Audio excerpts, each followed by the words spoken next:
Hi, this is Andre from S&S Diesel Motorsport. Today I'm going to show you how to calibrate your throttle position sensor. The first thing that you're going to want to do is connect the ECU to the computer with the Ethernet port. You're going to want to verify that you have a live connection with this green connected indicator up here, and you will also have live data coming from the ECU to the computer. Next, you're going to want to locate your All Calibrate tab or your Throttle Calibration tab if you have one of these. Today we're going to go through the All Calibrate tab just to get familiar with some of the label names and how to navigate. So scroll down in the All Calibrate tab to Throttle, go to Pedal, Sensor, Main. So the first thing that we're going to want to do is look at the offset. Now you're going to want to put your pedal at the 0 position with no input from the driver on it, and on the offset, you're going to click Q. That's for the quick set function that the MoTeC system has. The next thing that you're going to want to do is go to your scale function right below the offset. Push the pedal to 100%.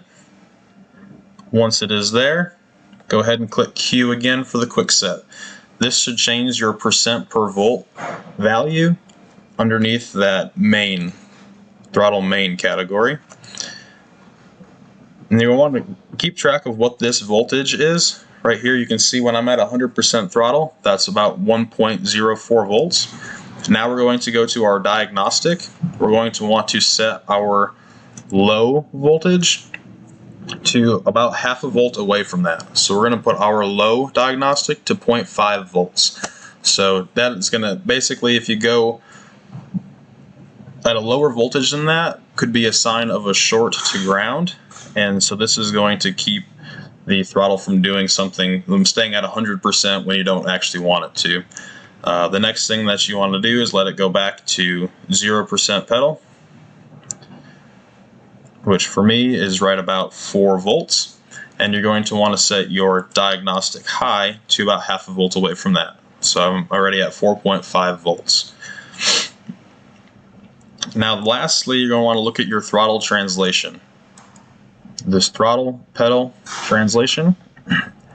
When you click on the graph that's there, click A, and this first throttle pedal sensor axis setup that comes up, this is what sets your dead band.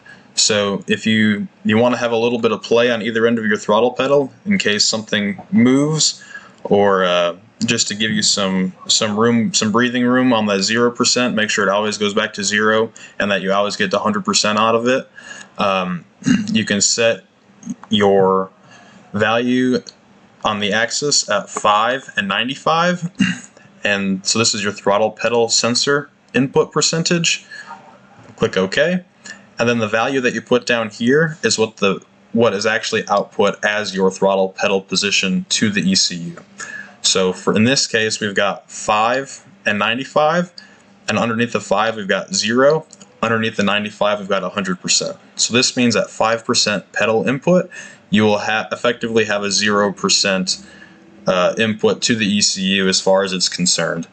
And when you get to 95% pedal, you'll be at 100% pedal as far as the ECU and fueling side of it is concerned. This just gives you a little bit of a buffer in case something moves a little bit, it shifts. It'll always be able to get back to 0%, and it'll always be able to go to 100%. Once these changes are made, since they have this red flag next to the values, you're going to want to send that to the ECU and then get rid of the red bar that's up there by sending it. Now that that's done, let's close these tabs up. Look at our throttle pedal percent. Make sure that it sweeps through as we go through our full range of motion on that sensor. Once you verify that it's in good shape and that the calibration has been set, your throttle position sensor has now been calibrated.